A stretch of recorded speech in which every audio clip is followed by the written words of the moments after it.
នេះគឺពេញប៉ោះផ្អែមនេះគឺពេញប៉ោះស្រោមថ្ងៃនេះពួកគេនឹងបង្រៀនអ្នកពីវិធីរៀបចំដីដើម្បីសម្អាតដីពេញប៉ោះផ្អែមដកកំពូតព្រៃថ្មនិងស្មៅនានាចេញពីដីសួនដំណាំពេញប៉ោះស្រោមក៏ធ្វើដូចគ្នាដែរប៉ុន្តែគាត់សម្អាតតែថ្មនិងស្មៅខ្លះៗប៉ុណ្ណោះ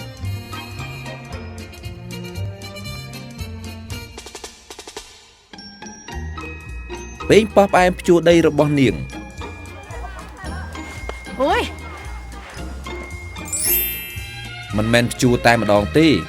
ប៉ុន្តែនាងភ្ជួរយ៉ាងតិច2ដងដើម្បីឲ្យប្រកាសថាដីធូរល្អក្នុងជម្រៅ30សង់ទីម៉ែត្រពេញប៉ោះស្រោមគិតថាភ្ជួរតែម្ដងគឺគ្រប់គ្រាន់ហើយលទ្ធផលគឺដីរបស់គាត់នៅមិនទាន់ធូរល្អនៅឡើយនេះជាដីរបស់ពេញប៉ោះផ្អែមដែលបានភ្ជួរចំនួន2ដងនេះជាដីរបស់ពេញប៉ោះស្រោមដែលបានភ្ជួរតែម្ដងដីមួយជួយឲ្យដំណាំងាយចាក់ឫសដីមួយទៀតពិបាកដល់ការចាក់ឫសរបស់ដំណាំតើអ្នកចង់បានមួយណា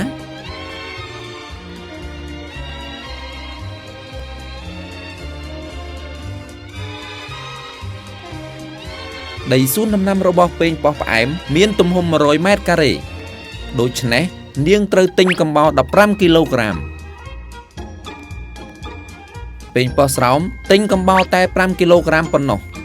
ប៉ុន្តែបើបាចកំបោរតិចពេកគឺគ្មានប្រយោជន៍ទេគាត់ចង់សន្សំប្រាក់តែជាក់ស្ដែងបែរជាខាតបង់ប្រយោជន៍ទៅវិញដើម្បីបាចកំបោរទៅលើដីពេញប៉ោះផ្អែមពាក់ម៉ាស់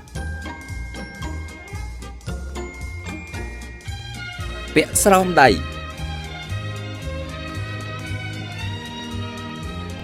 នាងប្រើចានសំប៉ែតដើម្បីចូលកំបោរបាចទៅលើដីសួនដំណាំរបស់នាង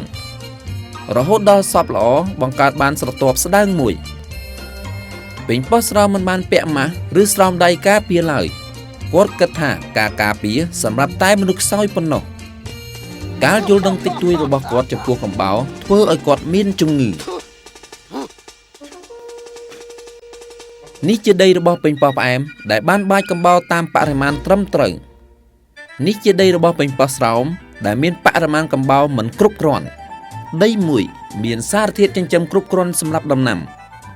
ដីមួយទៀតខ្វះសារធាតុចិញ្ចឹមហើយខាតបង់ប្រាក់តើអ្នកចង់បានមួយណា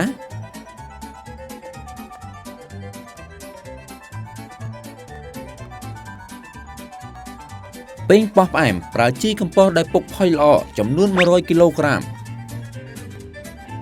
គឺ1គីឡូក្រាមក្នុងដី1ម៉ែត្រការ៉េនាងបាចជីកំប៉ុស្តលើស្រទាប់កំបោររហូតបានសព្វលើដីទាំងមូលបាត់ផ្ទៃពណ៌សទាំងស្រុង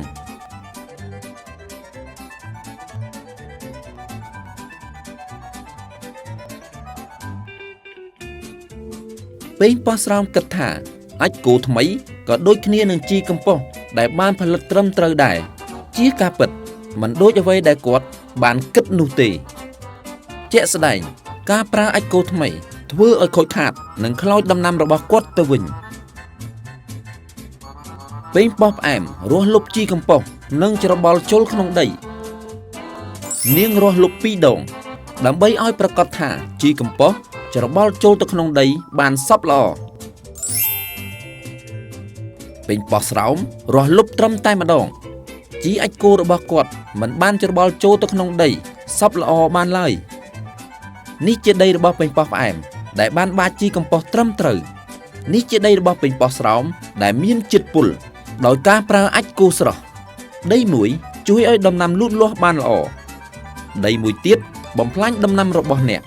តើអ្នកចង់បានមួយណា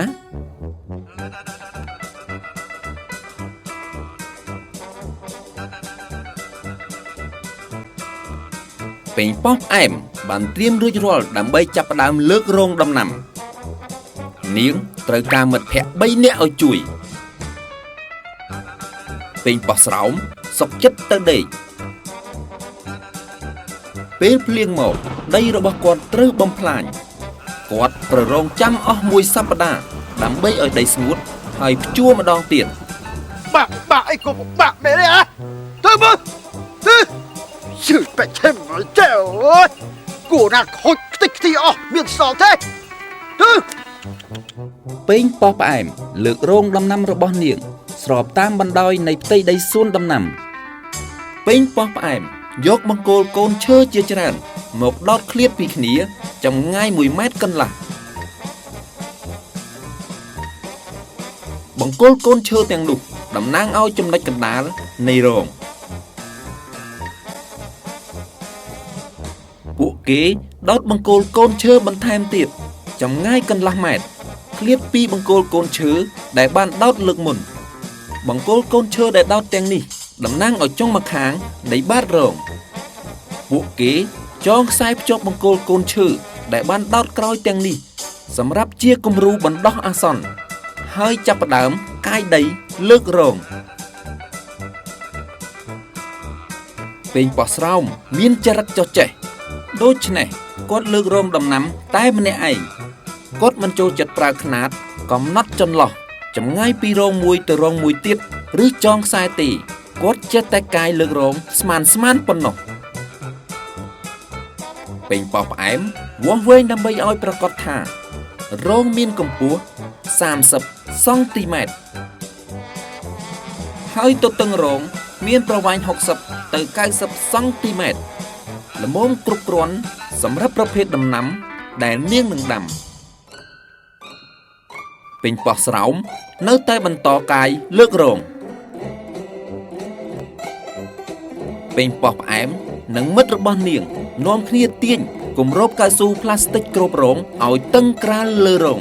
ដោយយកផ្ទៃពណ៌ទឹកប្រាក់ដាក់ឡើងលើហើយយកដីកប់ចុងសងខាងគម្របកៅស៊ូផ្លាស្ទិកគ្របរងដើម្បីសង្កត់ឲ្យជាប់ពួកគេគ្របគម្របរងឲ្យបានចប់រួចរាល់ម្ដងមួយរងទីបំផុតពេញប៉ោះស្រោមបញ្ចប់ការលើករងទី1របស់គាត់រងគាត់មានកម្ពស់ទាបពេកគាត់គ្របគម្របរងកៅស៊ូផ្លាស្ទិកគ្របរងពីលើរងប៉ុន្តែវាធូរពេកហើយគាត់បែរផ្ទៃពណ៌ខ្មៅឡើងទៅលើវិញ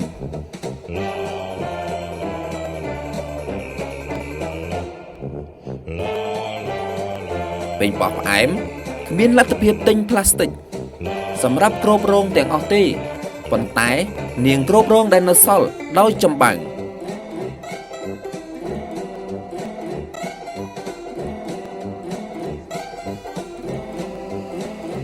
ពេញប៉ោះស្រោមកាន់តែហត់ហើយលើករងមិនទាន់រួចទៀត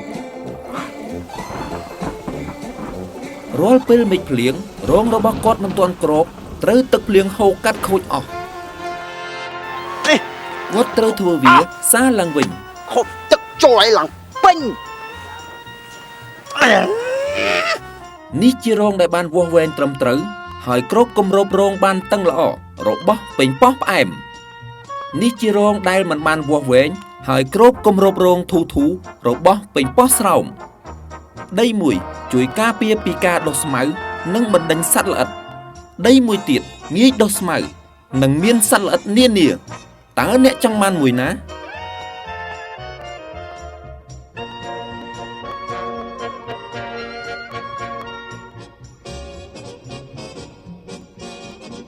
ពេញប៉ោះផ្អែមជីកចង្អូបង្ហូរទឹកតូចនៅចន្លោះរងដំណាំនីមួយរហូតដល់ទឹកអាចហូរចេញបានល្អ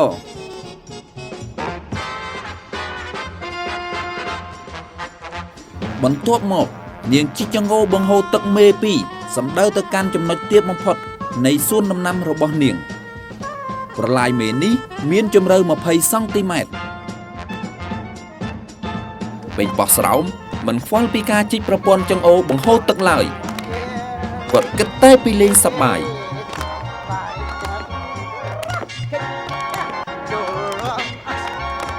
ដើម្បីការពារការហូរច្រោះដីនៅតាមចន្លោះរងដំណាំនីមួយពេញប៉ោះផ្អែមអាចប្រើចំបើងអង្កាមឬផេះអង្កាម